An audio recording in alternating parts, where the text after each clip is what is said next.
Most welcome to our channel. आज हम लोग क्लास 10 का बायोलॉजी का फर्स्ट चैप्टर देखेंगे, जैव प्रक्रम, लाइफ प्रोसेसेस। जैव प्रक्रम क्या है? Life process. जैव प्रक्रम क्या है देखते हैं।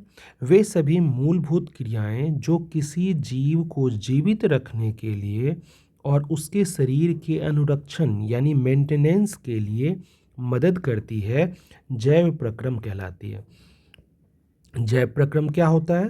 तो वे सभी मूलभूत यानी फंडामेंटल एक्टिविटी, वे सारे जो किसी जीव को जीवित रखने और उसके शरीर के अनुरक्षण यानी मेंटेनेंस में मदद करती है, उसे ही जैव प्रक्रम कहा जाता है। उदाहरण के लिए आप देख सकते हैं, पोषण, पोषण न्यूट्रिशन जिसे कहते हैं, फिर श्वसन है, वहन यानी परिवहन, ट्रांसपोर्टेशन और उत्सर्जन, ये सारे क्या हैं? तो जैव प्रक्रम है। यानी ये सारे वो प्रक्रम हैं, वे मूलभूत क्रियाएं हैं जो हमारे जीवन को या किसी भी जीव को जीवित रखने और उसके शरीर के मेंटेनेंस में मदद करता है, इसीलिए तो इसे जैव प्रक्रम कहते हैं। अब नेक्स्ट जो टॉपिक है हमारा वह है पोषण। पोषण क्या होता है? न्यूट्रिशन। तो ये जो एग्जाम्पल में अभी पढ़े थे ना, पोषण, श्वसन, परिवहन, उत्सर्जन, ये सारा अभी हम लोग डिटेल से पढ़ने वाले हैं। तो पोषण पहले पढ़ते हैं। तो पोषण क्या है? भोजन ग्रहण करने, उसे पचाने, पहले ग्रहण किए, फिर पचाए, फिर अवशोषित किए और ऊर्जा प्राप्त करने के लिए उसका उपयोग करने का प्रक्रम है। एक ऐसा प्रोसेस जिसमें भोजन ग्रहण करने से लेके उसे पचाने, उसे अवशोषित करने, उससे ऊर्जा प्राप्त करने के लिए जो उसका उपयोग करने का एक प्रोसेस है, उसे ही पोषण यानी न्यूट्रिशन कहते हैं। अब आते हैं पोषण के प्रकार पे। तो पोषण का पहला प्रकार यानी न्यूट्रिशन का जो फर्स्ट टाइप है वह है स्वपोषी पोषण, जिसे ऑटोट्रॉफिक न्यूट्रिशन कहा जाता है। ये क्या होता है? वे जीव जो कार्बन डाइऑक्साइड, जल H2O और सूर्य के प्रकाश की मदद से अपना भोजन स्वयं बनाते हैं, वे स्वपोषी पोषण करने वाले जीव होते हैं। हरे पौधे बहुत अच्छा एग्जाम्पल है इसका। तो स्वपोषी मतलब नाम से ही स्पष्ट है, स्व मतलब खुद से, पोषी मतलब पोषण करने वाले, जो खुद से अपना भोजन बना लेते हों, उन्हें ही स्वपोषी पोषण करने वाले जीव कहा जाता है। जैसे हरे पौधे बहुत अच्छा एग्जाम्पल है। यानी वे जीव जो खुद अपना भोजन बनाते हैं। और अब आवश्यकता क्या क्या चीज़ की होगी? CO2 लेंगे, H2O लेंगे और सूर्य का प्रकाश। ये मेजर 3 फैक्टर्स हैं। तो इन सब का यूज़ करके वो अपना भोजन खुद बना लेते हैं। अब आते हैं, ये भोजन बनाने का प्रोसेस क्या कहलाता है? ये है प्रकाश संश्लेषण यानी फोटोसिंथेसिस। समीकरण क्या होगा इसका? यानी खुद से भोजन बनाने की जो प्रक्रिया है ना, उसे ही प्रकाश संश्लेषण कहा जाता है। समीकरण क्या होगा? तो CO2 6 मॉलिक्यूल उसमें चाहिए, H2O का 12 मॉलिक्यूल चाहिए और क्लोरोफिल और सनलाइट, ये इसकी उपस्थिति में इसका प्रेजेंस होना चाहिए, तभी जाके ये प्रोसेस होगा। और प्रोसेस होने के बाद जो है यहाँ बनेगा क्या? तो ग्लूकोज और ग्लूकोज नहीं, कार्बोहाइड्रेट बनता है। ग्लूकोज तब बनता है जब कार्बोहाइड्रेट टूटता है। अभी तो फोटोसिंथेसिस में पहले क्या बनेगा? तो ये वाला कार्बोहाइड्रेट बनेगा और 6 मॉलिक्यूल O2 का रिलीज होगा और 6 मॉलिक्यूल वाटर का यानी हमारे जल का वो रिलीज होगा, वो उत्पन्न होगा, प्रोड्यूस होगा। तो समीकरण इसका क्या है? तो फोटोसिंथेसिस का समीकरण यानी प्रकाश संश्लेषण का समीकरण क्या होगा? तो 6 CO2 का मॉलिक्यूल हमको चाहिए, 6 मॉलिक्यूल CO2 का, 12 मॉलिक्यूल जल का, दोनों रिएक्शन करेगा, क्लोरोफिल और सनलाइट प्रेजेंस होना चाहिए, मतलब इन दोनों की उपस्थिति में होगा। क्लोरोफिल उनके पत्तियों में होता है, पौधों के पत्तियों में जो हरा कलर होता है ना, उसी में क्लोरोफिल पाया जाता है। और सनलाइट तो दिन के समय वो मिल ही जाता है, इसीलिए तो पौधे जहाँ सूर्य का प्रकाश होता है वहाँ तेजी से विकसित होते रहते हैं, विकास करते हैं। C6H12O6 ये जो आपका बना है वो कार्बोहाइड्रेट है और 6O2 का मॉलिक्यूल यानी ऑक्सीजन का 6 मॉलिक्यूल बनेगा और 6 मॉलिक्यूल बनेगा वहाँ पे वाटर का यानी जल का। ये तो था प्रकाश संश्लेषण। अब जो है मुख्य घटनाएं, इनमें क्या क्या मुख्य घटनाएं हैं? तो क्लोरोफिल द्वारा प्रकाश ऊर्जा को अवशोषित करना। आप अभी जस्ट देखें कि क्लोरोफिल यूज़ होता है, यहाँ पे क्लोरोफिल का प्रेजेंस होना चाहिए। तो क्लोरोफिल करेगा क्या? तो प्रकाश ऊर्जा को अवशोषित करने के लिए बहुत ज़रूरी है। इसके बाद सेकेंड है प्रकाश ऊर्जा को रासायनिक ऊर्जा में बदलना, और जल जो है H2O के अणु को हाइड्रोजन और ऑक्सीजन में तोड़ना। ये सारा मुख्य घटना इस प्रोसेस में होता है। अब तीसरा प्रोसेस क्या है कि CO2 का कार्बोहाइड्रेट यानी ग्लूकोज में अपचयन, रिडक्शन हो जाता है। रिडक्शन प्रोसेस हम लोग पढ़ चुके हैं पहले भी। अपचयन में O2 मॉलिक्यूल निकलता है और H2 मॉलिक्यूल जुड़ जाता है। तो CO2 का कार्बोहाइड्रेट यानी ग्लूकोज में अपचयन भी होता है इसी प्रोसेस में। अब आते हैं रंध्र, स्टोमेटा क्या होता है? तो रंध्र हमारा क्या है? पत्ती की सतह पर छोटे छोटे छिद्र होते हैं जो CO2 के आदान प्रदान और वाष्पोत्सर्जन को नियंत्रित करते हैं। रंध्र क्या करता है? तो पत्ती की सतह पर छोटे छिद्र होते हैं जो CO2 के आदान प्रदान, पहला काम है CO2 का आदान प्रदान करना और दूसरा काम है वाष्पोत्सर्जन को नियंत्रित करते हैं। कितना पानी का लॉस करना है, कितना बचा के रखना है, ये वो ट्रांसपिरेशन से बचाते हैं और उत्सर्जित करते हैं। अब हमारा नेक्स्ट टॉपिक आता है विषम पोषी पोषण। जो पोषण के दो प्रकार पढ़े थे ना, उसमें पहला तो स्वपोषी पोषण था, वो तो हो गया। अब यहाँ पे विषम पोषी पोषण पढ़ना है। इसको कहते क्या है? Heterotrophic nutrition. तो वे जीव जो अपने भोजन के लिए प्रत्यक्ष या अप्रत्यक्ष रूप से पौधों पर निर्भर करते हैं। यहाँ दो बातें लिखी हुई है। प्रत्यक्ष मतलब होता क्या है कि डायरेक्टली आप पौधे पे निर्भर हैं। जैसे आप कोई साग या सब्जी खाते हैं तो डायरेक्टली हम लोग को पौधे से एनर्जी मिलता है। और अप्रत्यक्ष जो है, इसका मतलब हुआ कि जैसे हम अगर मांस खाते हैं या कोई ऐसा चीज़ खा रहे हैं जो पौधे से डिपेंडेंट होके बन रहा है, जैसे पौधे को बकरी खाई और बकरी को मान लीजिए कोई खाते हैं, या मान लीजिए शेर खा लिया बकरी को, तो शेर जो है अप्रत्यक्ष रूप से पौधे पर निर्भर है एनर्जी के लिए, यानी ऊर्जा के लिए पौधे पर निर्भर है। तो प्रत्यक्ष भी समझ में आ रहा है और अप्रत्यक्ष भी समझ में आ रहा है। अब ये दोनों रूप से वो पौधे पर निर्भर रहते हैं। यानी विषम पोषी पोषण कौन करेंगे? तो वे जीव जो अपने भोजन के लिए या तो प्रत्यक्ष रूप से या तो अप्रत्यक्ष रूप से पौधे पर निर्भर रहते हैं। उदाहरण क्या है? तो जंतु है, कवक है और मानव है। अब इसमें भी मृतजीवी पोषण एक आता है पार्ट, मृतजीवी पोषण एक आता है परजीवी पोषण। तो मृतजीवी पोषण क्या है? तो सड़े गले पदार्थों से भोजन ग्रहण करना, जैसे कवक करते हैं। मशरूम जो है कवक का एक एग्जाम्पल है। तो मृतजीवी पोषण क्या कहलाता है? तो सड़े गले पदार्थों से भोजन ग्रहण करना। जो मशरूम आप खाते हैं या जो भी कवक उत्पन्न होते हैं, वो सड़े गले पदार्थों जो होते हैं ना, उनसे ही भोजन प्राप्त करते हैं। और परजीवी पोषण क्या होता है? तो दूसरे जीव को बिना मारे उससे पोषण प्राप्त करना, जैसे जू, अमरबेल, ये सब जो है दूसरे जीव पे तो डिपेंडेंट है लेकिन उसको मारता नहीं है। ध्यान रखना है, उसको बिना मारे उससे पोषण प्राप्त करना, डिपेंडेंट हो जाता है। इसे ही परजीवी पोषण कहा जाता है। तो ये तो था परजीवी पोषण। अब देखते हैं प्राणिसम पोषण क्या है। तो ठोस भोजन ग्रहण करना, जैसे मानव करते हैं, अमीबा करता है। तो प्राणिसम पोषण का मतलब है ठोस भोजन ग्रहण करने का प्रोसेस होता है, जिसे प्राणिसम पोषण कहते हैं। अब नेक्स्ट हमारा टॉपिक क्या है? मानव में पोषण, ह्यूमन डाइजेस्टिव सिस्टम। ये क्या होता है?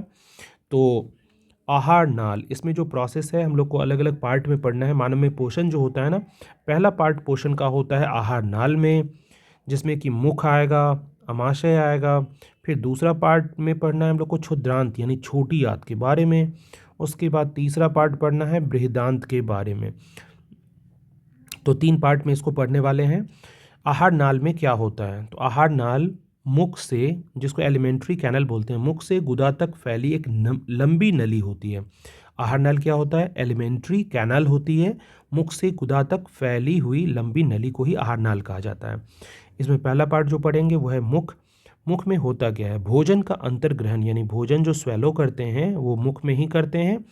उसमें लार में मौजूद टाइलिन जो होता है, एमाइलेज जो होता है, द्वारा कार्बोहाइड्रेट का आंशिक रूप से पाचन होता है। यानी मुख से ही हमारा पाचन स्टार्ट हो जाता है। बहुत इंटरेस्टिंग फैक्ट है।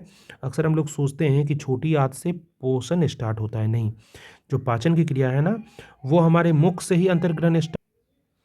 तो मुख में क्या क्या होता है? भोजन का अंतर्ग्रहण लार में मौजूद जो टाइलिन अमाइलेज होता है द्वारा कार्बोहाइड्रेट का आंशिक पाचन हो जाता है। अब आते हैं अमाशय में, यानी मुख से पाचन स्टार्ट हो गया। अमाशय में क्या होगा? HCl यानी हाइड्रोक्लोरिक अम्ल जो होता है अम्लीय माध्यम बनाता है, और पेप्सिन एंजाइम प्रोटीन का जो पाचन करता है, ध्यान रखना है, बहुत इंपॉर्टेंट है। और श्लेष्मा जो है उसका स्राव यानी म्यूकस, उसका स्राव होता है। अमाशय में क्या क्या होगा?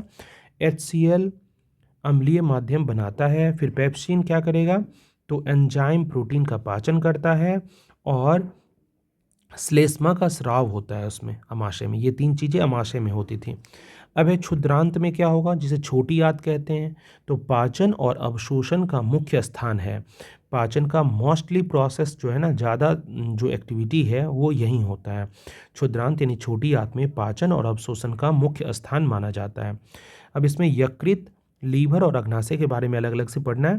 तो यकृत यानी लीवर यानी पित्तरस जो है बाइल जूस का स्राव करता है। यकृत क्या करता है? तो पित्तरस यानी बाइल जूस का स्राव करता है, जो वसा के बड़े अणुओं को छोटे अणुओं में तोड़ देते हैं। इसे ही वसा का इमल्सीकरण कहा जाता है। वसा का इमल्सीकरण क्या होगा? तो वसा के बड़े अणुओं को छोटे अणुओं में तोड़ने की जो प्रोसेस होती है उसे ही वसा का इमल्सीकरण कहते हैं। और ये पित्त रस जो है का स्राव करके होता है। यानी यकृत जो है पित्त रस का स्राव करती है, जो वसा के बड़े अणुओं को छोटे अणुओं में तोड़ देते हैं। अब इसके बाद हम लोग को अग्नाशय यानी पैनक्रियाज के बारे में देखना है। तो अग्नाशय क्या करता है? ट्रिप्सिन जो प्रोटीन के लिए होते हैं और लाइपेज जो वसा के लिए होते हैं उसको स्रावित करता है। यानी प्रोटीन के लिए ट्रिप्सिन और वसा के लिए लाइपेज, ये स्रावित करता है। सब इंपॉर्टेंट वर्ड्स है, ध्यान रखना है। दीर्घ रोम, इसका क्या काम होगा? विली जिसे कहते हैं। छोटी आंत की आंतरिक सतह होती है जहाँ पे उपस्थित उंगली नुमा प्रवर्ध होते हैं, जो अवशोषण के लिए सतह क्षेत्र को बढ़ाते हैं। दीर्घरोम क्या करता है? तो छोटी आंत में आंतरिक सतह पर जो उपस्थित उंगली नुमा प्रवर्ध होते हैं, जो आप हैंकी में यानी रुमाल में आप देखते होंगे, मोटा वाला फर वाला जो रुमाल होता है या मोटा वाला जो टॉवेल होता है, तौलिया, तो उसमें क्या होता है कि मोटे मोटे आप देखेंगे कि प्रवर्ध जैसे उंगलीनुमा प्रवर्ध बने होते हैं, वैसा ही स्ट्रक्चर होता है, जिससे क्या होता है कि अवशोषण बहुत अच्छे से वो कर पाता है, सतह क्षेत्र को बढ़ा देता है। अब बृहदांत्र क्या है? थर्ड जो लास्ट प्रोसेस पाचन में है वो बृहदांत्र पढ़ना है। जो बड़ी आंत कहते हैं, जल का अवशोषण यहाँ होता है। जल का अवशोषण कहाँ होगा? तो बृहदांत्र यानी बड़ी आंत में होता है। जो हमारे पचे हुए भोजन होते हैं वो तो सारे पचने का प्रोसेस हो गया है। लास्टली जो बचा हुआ है उसमें से जल भी अवशोषण बृहदांत्र में हो जाता है। अब जो नेक्स्ट प्रोसेस है जैव प्रक्रम का, लाइफ प्रोसेसेस का, वो है श्वसन। अब इसको देखते हैं। रेस्पिरेशन क्या होता है?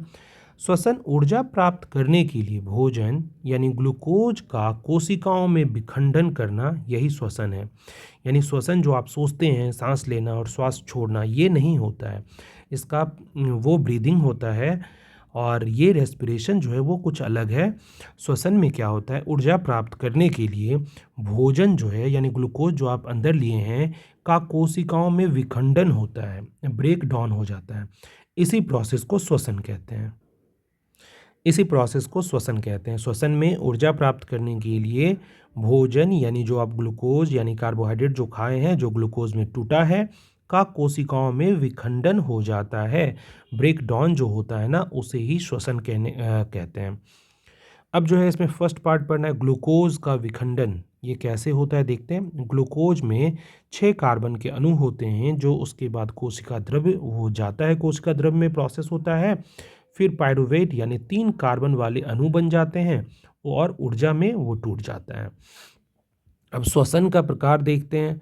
श्वसन का प्रकार, ऑक्सीजन की उपस्थिति, अंतिम उत्पाद और ऊर्जा उत्पादन कैसे कैसे होगा।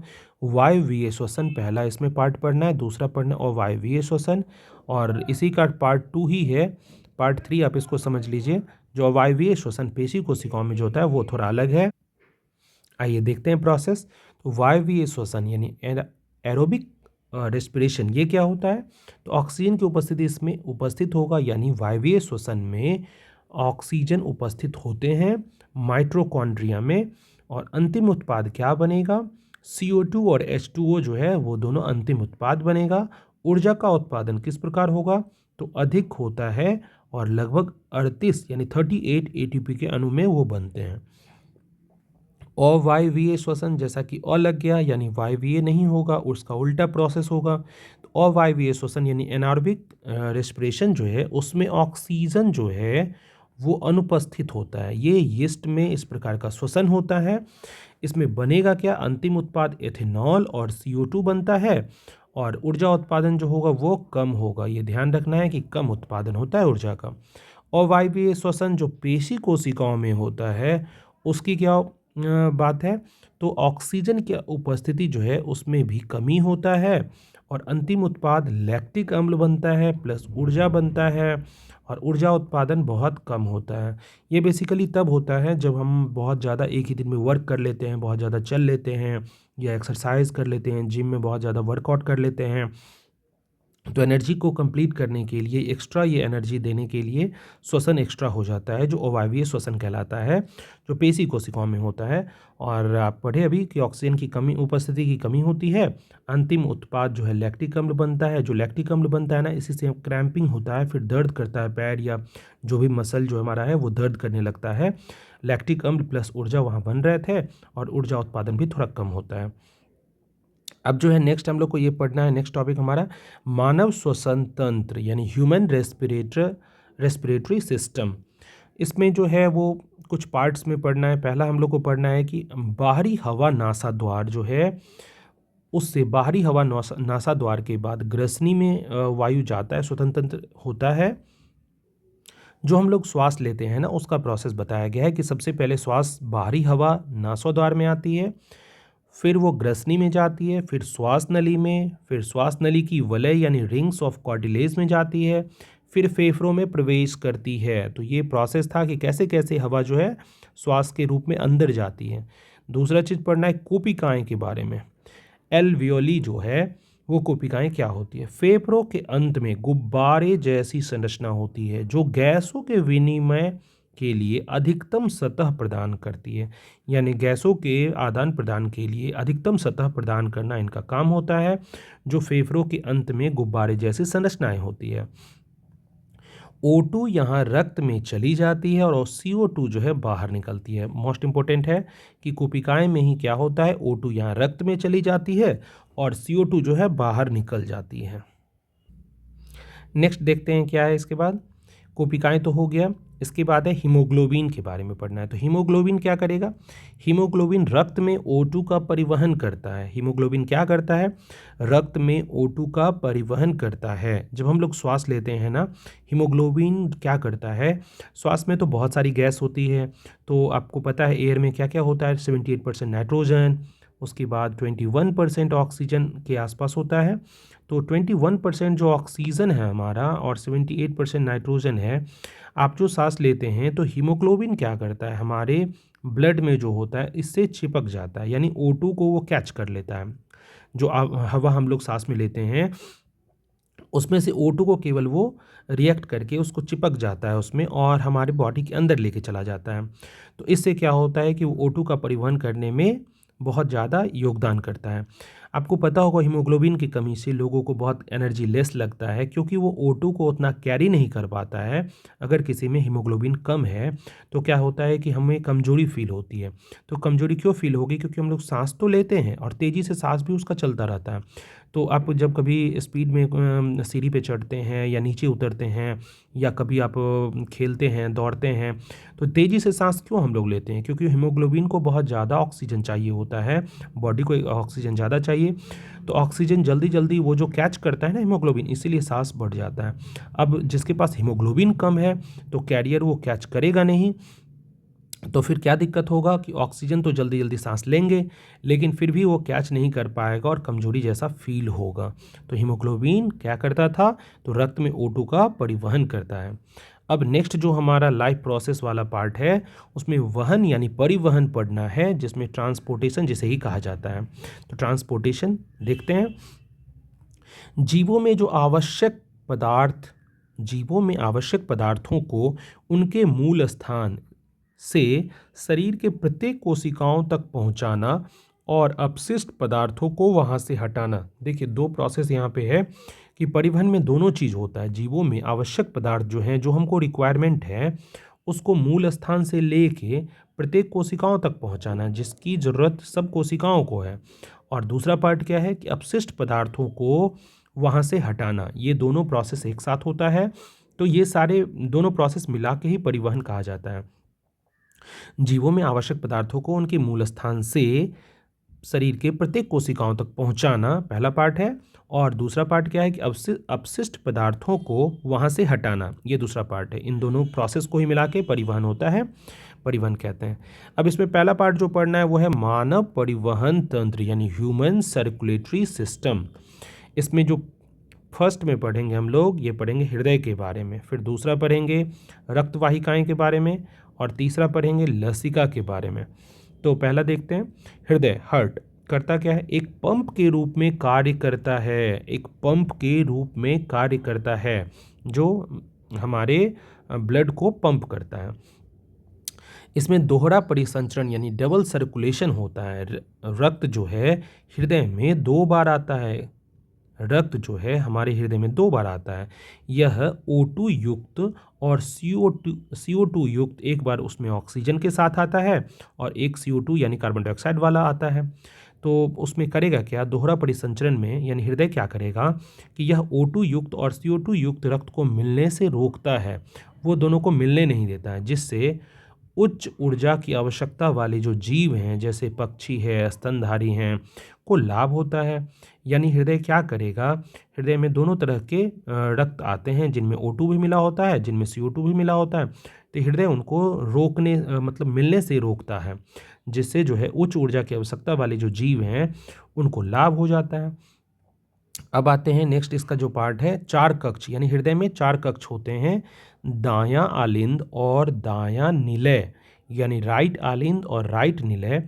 दायां आलिंद, दायां निलय ये अशुद्ध रक्त को कैरी करता है, और बायां आलिंद और बायां निलय जो है ये शुद्ध रक्त को कैरी करता है। बहुत इंपॉर्टेंट है, याद रखिएगा। अब यहाँ पे क्या है, रक्त वाहिकाएं के बारे में देखते हैं। तो धमनी, 2 तरह की रक्त वाहिकाएं होती है, धमनी और सिरा। धमनी आर्टरी जिसे कहते हैं, हृदय से क्या करता है, O2 युक्त यानी शुद्ध वायु वाली जो है रक्त को, शुद्ध रक्त को, यानी हृदय से O2 युक्त रक्त को शरीर के अंगों तक ले जाती है। इसकी भित्ति मोटी होती है, ध्यान रखेंगे, इसकी भित्ति मोटी होती है, और ये करेगी क्या? हृदय से O2 युक्त रक्त जो है को शरीर के अन्य भागों तक ले जाती है। अब सिरा यानी वेन क्या करता है? तो शरीर के अंगों से CO2 युक्त यानी अशुद्ध रक्त जो है उसको हृदय तक लाती है, और इसमें वॉल्व होते हैं, इसमें वॉल्व होते हैं, ध्यान रखना है। अब हम लसिका के बारे में पढ़ेंगे। तो लसिका क्या करती है? लिम्फ एक तरल उत्तक है जो कोशिकाओं से बाहर रिसता है, कोशिकाओं से बाहर रिसता है। यह पाचन के दौरान अवशोषित वसा का वहन करता है और अतिरिक्त तरल को वापस रक्त में लाता है। यानी लिम्फ यानी लसिका क्या करता है? एक तरल उत्तक होता है जो कोशिकाओं से बाहर रिसता है। यह पाचन के दौरान अवशोषित वसा का वहन करता है और अतिरिक्त तरल को वापस रक्त में लाता है। ये तो था लसिका का काम। आगे हम देखते हैं पादप परिवहन। ये हम लोग ह्यूमन का पढ़ रहे थे, मानव परिवहन तंत्र। अब है पादप परिवहन, प्लांट ट्रांसपोर्टेशन, यानी पौधों में परिवहन कैसे होगा। तो ये 2 तरीके से होता है। एक जाइलम, लोअर क्लासेस में भी हम लोग बहुत बार इसको डिस्कस कर चुके हैं, क्लास 7, 6, 8 बहुत बार आया हुआ है, 9, 7, 8 में भी आया हुआ है। तो जाइलम जो है इसमें पादप परिवहन में 2 चीज़ हम लोग को पढ़ना है, एक जाइलम वाला वर्क और एक फ्लोएम वाला। तो जाइलम क्या करेगा? देखिए, जाइलम को बहुत इजीली आप याद रख सकते हैं। जो जौ और लौ है ना, इससे जल से मिलता जुलता है, और फ्लोएम फूड से मिल रहा है। तो जाइलम जो है जल और खनिज लवण का परिवहन जड़ों से पत्तियों तक करता है। जाइलम क्या करेगा? तो जल और खनिज लवण का परिवहन जड़ से लेके पत्तियों तक करता है, यानी नीचे से ऊपर की ओर जाइलम लेके जाता है। किसको? तो जल और खनिज लवण को। अब देखिए, वाष्पोत्सर्जन कर्षण यानी ट्रांसपीरेशन का पुल एक होता है। वो क्या होगा कि पत्तियों से जल की हानि के कारण उत्पन्न जो खिंचाव होता है ना, जो जल को ऊपर की ओर खींचता है। जाइलम में ठीक है, वो नीचे से ऊपर तो ले जाता है जल और खनिज को, लेकिन ये खिंचाव कहाँ से उत्पन्न होता है? तो जो पौधे में वाष्पोत्सर्जन होती रहती है ना, उसी से ये पुल आता है, यानी उसी से एक फोर्स जनरेट हो जाता है।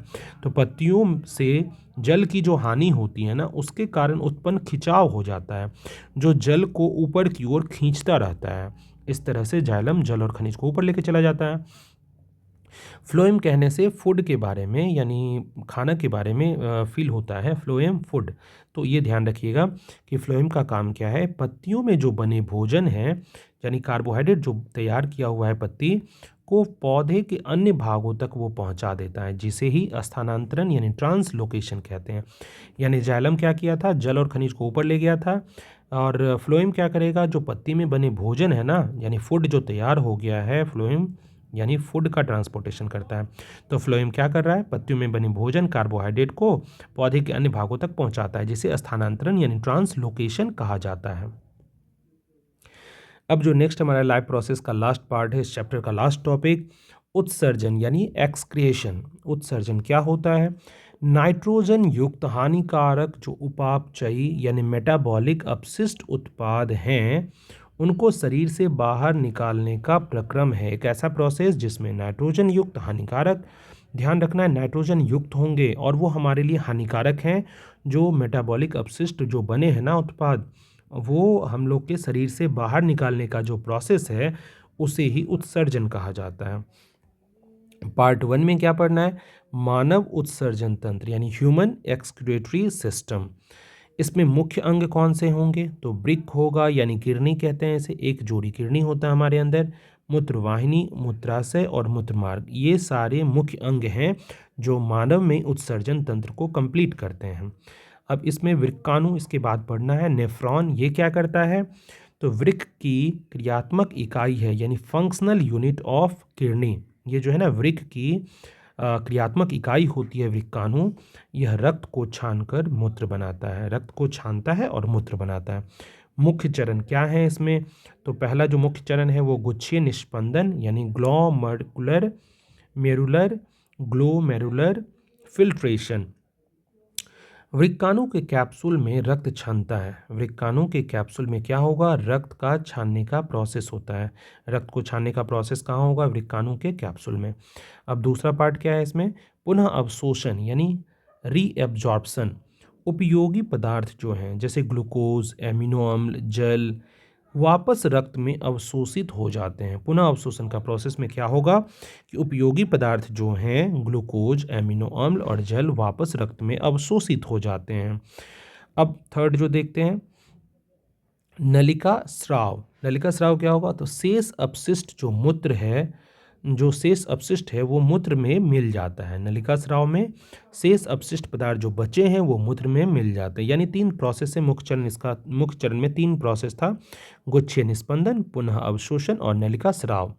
तो ये तो था मानव उत्सर्जन तंत्र के वृक्काणु के बारे में, वृक्क के बारे में। अब डायलिसिस देखते हैं इसी का। तो डायलिसिस क्या है? वृक्क जब खराब हो जाता है, वृक्क खराब होने पर कृत्रिम वृक्क यानी आर्टिफिशियल किडनी द्वारा रक्त को छानने की प्रक्रिया होती है। ये जो प्रोसेस है ना डायलिसिस, क्या होता है? वृक्क खराब जिनका हो जाता है, अभी बहुत फेमस जो प्रेमानंद महाराज हैं, वो वृंदावन वाले प्रेमानंद महाराज, तो वृक्क खराब उनका है तो क्या होता है? कृत्रिम वृक्क यानी आर्टिफिशियल किडनी द्वारा रक्त को छानने की एक प्रक्रिया उनको करवाई जाती है, जिसे ही डायलिसिस अक्सर आप सुनते होंगे, न्यूज़ में भी आता है और वो भी चर्चा में बताते हैं। तो डायलिसिस होता है, जिनका वृक्क खराब होता है ना, उनके लिए डायलिसिस का प्रोसेस है। अब इसमें पादप उत्सर्जन जो नेक्स्ट हमारा है वो पढ़ना है। पौधे जो हैं अपशिष्ट पदार्थों को निकालने के लिए कई तरीके अपनाते हैं। पौधे जो हैं अपशिष्ट पदार्थों को निकालने के लिए कई तरीके अपनाते हैं। पहला तरीका क्या है कि ऑक्सीजन और जल वाष्प को रंध्रों द्वारा निकालना। दूसरा तरीका क्या है? अपशिष्ट उत्पादों को पत्तियों में जमा करना, यानी पत्तियां झड़ जाती है। और गोंद रेजिन के रूप में पुराने जाइलम में संचित करना, ये तीसरा है। और चौथा क्या है कि कुछ अपशिष्टों को आसपास की मृदा में उत्सर्जित करना। तो इस तरह से पौधे अपना उत्सर्जन कर लेती है। पौधे अपशिष्ट पदार्थों को निकालने के लिए कई तरीके अपनाती है। पहला पार्ट में हम लोग क्या पढ़े कि ऑक्सीजन जो है और जलवाष्प को रंध्रों द्वारा, स्टोमेटा द्वारा निकाल देती है, ये हो गया। इसके बाद कभी कभी क्या करती है, तो अपशिष्ट उत्पादों को पत्तियों में जमा कर लेती है, जिससे पत्तियां उसके बाद झड़ जाती है। आप देखते होंगे पेड़ों से पत्ते अपने आप झड़ते हैं, तो अपशिष्ट उत्पाद उनमें भरा हुआ है, उसके बाद पत्ती उनको झाड़ देती है। पत्तियों में जमा हो जाते हैं अपशिष्ट उत्पाद, उसके बाद पौधे उनको झाड़ देती है, यानी गिर जाते पत्ते अपशिष्ट पदार्थों को लेके अपने आप नीचे आ जाती है। अब गोंद और रेजिन के रूप में भी पुराने जाइलम में संचित कर लेती है। गोंद और रेजिन भी निकलते रहता है पुराने जाइलम से।